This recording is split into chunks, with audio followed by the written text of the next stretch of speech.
Good day, everyone. Let me start with a question. Have you ever wondered why, more than 100 years after his death, we still talk about Jose Rizal? The same man, the same models, the same martyrdom.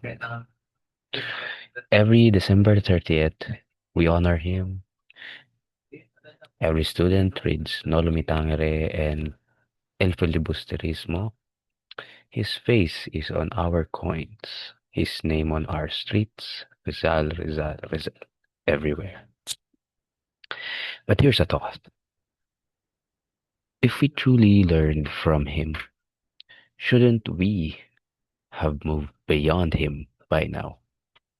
That is exactly what historian Renato Constantino meant when he wrote, Our tasks is to make Rizal obsolete. It sounds shocking, even disrespectful, but it's a challenge. Not to forget Rizal, but to fulfill him.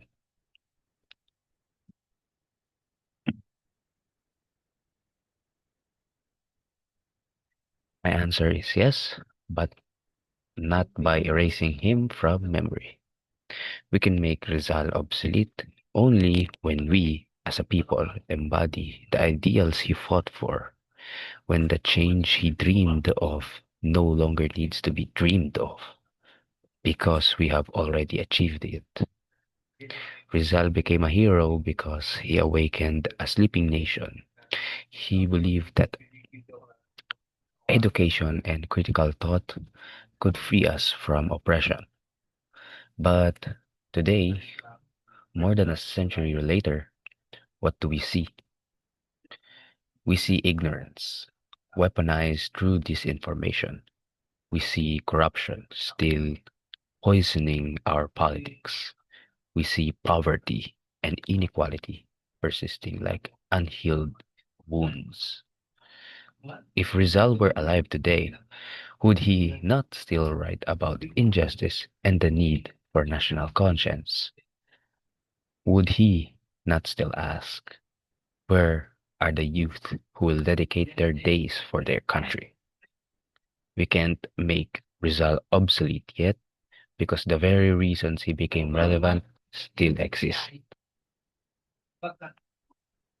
Constantino argued that Rizal, as he is often thought, has been frozen in time, returned into a harmless, almost mythical figure. We memorize his dates, his poems, his last words, but not his radical message. We are taught to admire Rizal's peaceful reformism, but not his deeper call for national responsibility. We are made to recite Mi ultimo adios, yet we forget that it was written in protest, a farewell from a man executed by a government afraid of educated minds. To make Rizal obsolete means to make his warnings unnecessary, to build a society where we no longer need the hero to awaken us because we are already awake.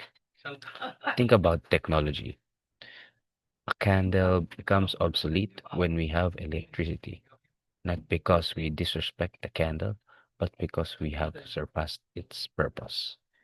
In the same way, Rizal will become obsolete only when his purpose, the enlightenment of Filipino, has been fully realized. That means our school must produce citizens, not just diploma holders.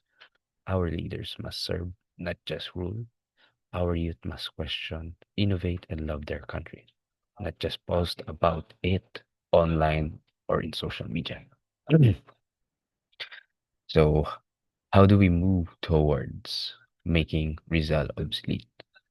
We start by rethinking how we remember him instead of treating Rizal as a statue to worship. Let's see him as a mirror.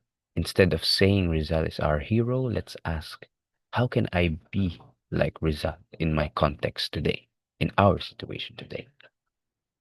Be a Rizal in your field, thinker, reformer, patriot, and etc.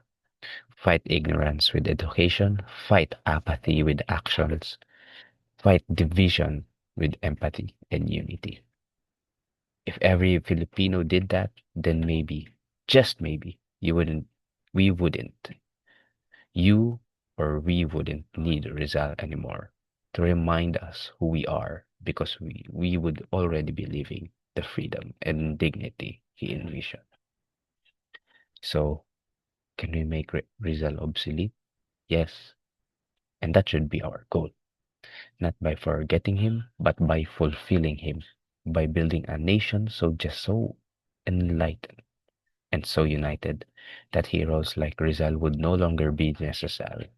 When that day comes, when we no longer celebrate Rizal because we live like him, that is when we can finally say, we have made Rizal obsolete. Thank you for coming to my TED Talk.